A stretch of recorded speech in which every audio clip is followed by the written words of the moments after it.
Mic number 1 से गैर मुस्लिम भाई है तो वो अपना सवाल कर सकते हैं। जय जिनेन आदाब। मेरा नाम अरुण कुमार जैन है, मुर्शिदाबाद औरंगाबाद से आए हैं। मेरा क्वेश्चन है, जो नया मस्जिद बन रहा है और कब्रिस्तान है और ईदगाह है, उसमें मेरा मन हुआ है जो हम इसमें ज़मीन या पैसा रुपया दें, मेरा मन चाहता है। लेकिन उन लोग बोलते हैं कि हम लोग गैर मुसलमान से कोई चीज़ नहीं लेते हैं। क्यों? इस्लाम में लिखा हुआ है आदमी आदमी को प्यार करो। भाई का सवाल है कि वो चाहते हैं कि मस्जिद बनाने के लिए अपनी ज़मीन दे ईदगाह के लिए, और मुसलमान कहते हैं कि हम गैर मुसलमान की मदद नहीं लेते। क्यों? क्या इंसान भाई नहीं है? भाई साहब, गैर मुसलमान की मदद लेना इस्लाम में हराम नहीं है, लेकिन कुछ शराइत है कुछ चीज़ों के लिए। मिसाल के तौर पे मस्जिद बनाने के लिए कुछ शर्त है।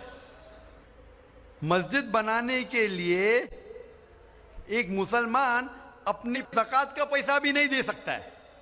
ज़कात एक मुसलमान के लिए फ़र्ज़ है कि वो 2.5% अपनी बचत का, हर कमरी साल वो 2.5% अपनी बचत का जो निसाब के ऊपर है, 85 ग्राम सोने के ऊपर है, उसे ज़कात देना चाहिए।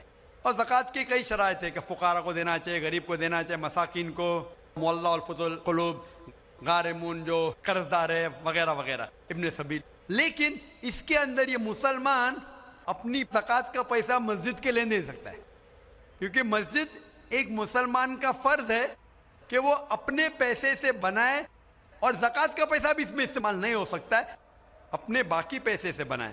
ज़कात का पैसा की कैटेगरी लिखी गई है सूरह तौबा में, सूरा नंबर 9 आयत नंबर 60 में, कि ये 8 कैटेगरी को आप ज़कात का पैसा दे सकते हैं, मस्जिद बनाने के लिए नहीं।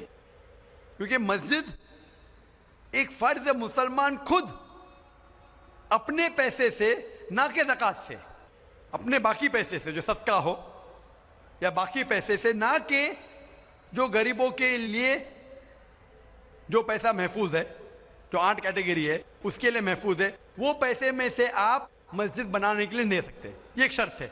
उसी तरीके से शर्त है कुरान मजीद की कि मस्जिद की देखभाल सिर्फ वो लोग करना चाहिए जो इस पे ईमान लाते हैं, जो इस बात में मानते हैं, जो ईमान लाते हैं और जो मानते हैं, और अपने अच्छे अपने पैसे से।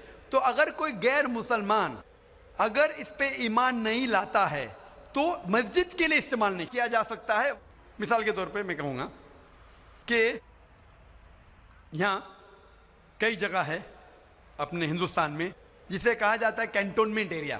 कैंटोनमेंट एरिया, कैंटोनमेंट एरिया मतलब वो एरिया जहाँ सिर्फ मिलिट्री के लोग जा सकते हैं। आम हिंदुस्तानी, मैं हिंदुस्तान का नागरिक हूँ, मैं ये नहीं कह सकता कि मैं हिंदुस्तान का नागरिक हूँ इसीलिए मुझे कैंटोनमेंट एरिया में जाने दो। वो रूल है। कैंटोनमेंट एरिया में जाने के लिए फर्ज है क्या वो लोग जो अपनी पूरी जिंदगी देते हैं देश की हिफाजत करने के लिए, वो लोग को इजाजत है। आम आदमी कैंटोनमेंट एरिया में नहीं जा सकता है, ये उसूल है देश का।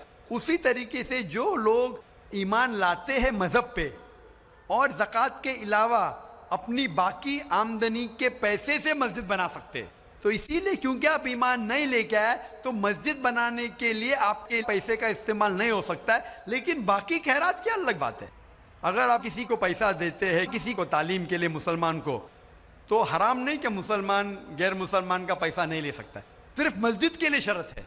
तो कुछ चीज़ों के लिए शराइत है, बाकी चीज़ों के लिए नहीं। मिसाल के तौर पर आप कहना चाहते हैं कि मैं मेरे पैसों से कोई मुसलमान को पढ़ाना चाहता हूँ, तो कोई मुसलमान आपके पैसे से तालीम हासिल करना उसके लिए हराम नहीं है, सिर्फ मस्जिद के लिए। अगर आप चाहते हैं कि आपका पैसा मस्जिद में इस्तेमाल हो तो पहले आपको मुसलमान बनना पड़ेगा, आपको ईमान लाना पड़ेगा, फिर ही आप, क्योंकि आप अगर जिस चीज़ में ईमान नहीं लेके आते, आप अगर ईमान नहीं लेके आते कि हमको एक ईश्वर को मानना चाहिए, हमको सलाह पढ़ना चाहिए, तो उसी तरीके से अगर आपको ईमान आ जाएगा कि ये मस्जिद सही इबादत की जगह है और मैं इस पे यकीन करता हूं, फिर आपका पैसा ले सकते हैं, वरना नहीं। Hope that answers the question. आपका दूसरा सवाल है, ये हम लोग जो गाय का दूध पीते हैं वो वेज है कि या नॉन वेज है? भाई का सवाल है कि हम गाय का दूध जो पीते हैं वो वेज है कि नॉन वेज है। साइंटिफिकली गाय वेज है कि नॉन वेज है भाई साहब? हम लोग जानते हैं नॉन वेज है। गाय नॉन वेज है ना? हाँ। तो उसका दूध वेज होगा या नॉन वेज होगा? नॉन वेज, लेकिन हम लोग का धर्म में वो देवी है। हाँ, अभी उसके ऊपर बाकी सवाल आ गया ना। आपका पहला सवाल था कि दूध नॉन वेज है क्या वेज है, तो मैंने पूछा गाय नॉन वेज है क्या वेज है, आपने कहा नॉन वेज, तो दूध भी नॉन वेज होगा। तो साइंटिफिकली दूध नॉन वेज है, लेकिन क्योंकि दूध के बिना आपकी जिंदगी नहीं गुजर सकती है तो दूध को लोग ने वेज कर दिया। आप समझे ना? दूध के बिना जिंदगी गुजरना मुश्किल है तो दूध को वेजिटेरियन कह दिया। तो मेरे तकरीर में जो मुनाजरा हुआ था मेरा एक जैन के साथ कि गोश्त खाना इंसान के लिए हराम है कि हलाल है। हम भी जैन है। मालूम है आपका नाम जैन है। तो एक मुनाजरा हुआ था with the president of the Indian Vegetarian Congress mister Rashmi bhai Javeri, वो प्रेसिडेंट थे। तो एक मुनाजरा हुआ कि गोश्त खाना इंसानों के लिए हराम है कि हलाल है। और मुनाजरे में मैंने साबित किया कि गोश्त खाना इंसान के लिए हराम नहीं, अच्छा है, साबित किया। और उसमें यह भी कहा कि दूध नॉनवेज है, लेकिन सारे वेजिटेरियन दूध पीते, क्यों? आप समझ रहे ना? तो दूध साइंटिफिकली इज नॉन वेजिटेरियन। आपने कहा क्या है, हमारी देवी है। आप अगर पढ़ेंगे, जैसा मैंने कहा कि न तस्य प्रतिमास्ति, उस ईश्वर की कोई प्रतिमा नहीं, कोई अक्स नहीं। आप समझे ना? कोई अक्स नहीं, कोई पिक्चर नहीं, कोई पेंटिंग नहीं, कोई फोटोग्राफ नहीं। तो ये वेद के मुताबिक ये गलत हो जाता है। आप समझे ना?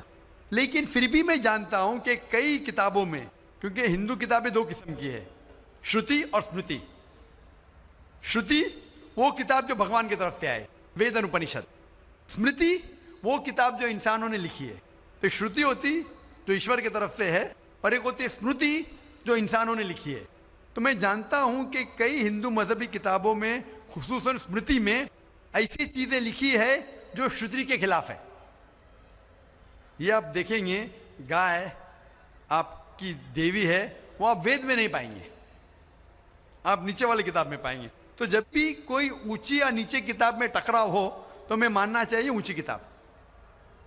कुरान इस्लाम की सबसे ऊंची किताब है। कुरान से कोई भी किताब टकराई तो हमें कुरान में मानना चाहिए, उस किताब में नहीं। आप समझे ना? तो इसी तरीके से अगर आप वेद में पढ़ेंगे, वेद में लिखा है कि खुदा का कोई अक्स नहीं, तो अगर वो मानेंगे तो हमें मानना पड़ेगा कि खुदा का कोई रूप नहीं। तो ये कहना कि गाय देवी है, ये कई पंडित कहते हैं कि हम जानते हैं कि खुदा एक है, हम जानते हैं ईश्वर एक है, लेकिन हमें कंसंट्रेशन के लिए हमें बहुत बार मूर्ति का सहारा लेना पड़ता है। पंडित लोग से मैं बात करता हूं कि आपकी किताबों में साफ लिखा है कि भगवान एक है, ना उसका कोई अक्स है, ना कोई मूर्ति है, ना कोई पेंटिंग है, ना कोई पिक्चर है। तो वो कहते हैं हम मानते हैं ये बात पे, लेकिन क्या कंसंट्रेट करने के लिए पहले शुरुआत में हमें अक्स की जरूरत होती है, एक मूर्ति की। जब हम हायर कॉन्शियसनेस पे पहुंच जाते उस वक्त हमें जरूरत नहीं पड़ती।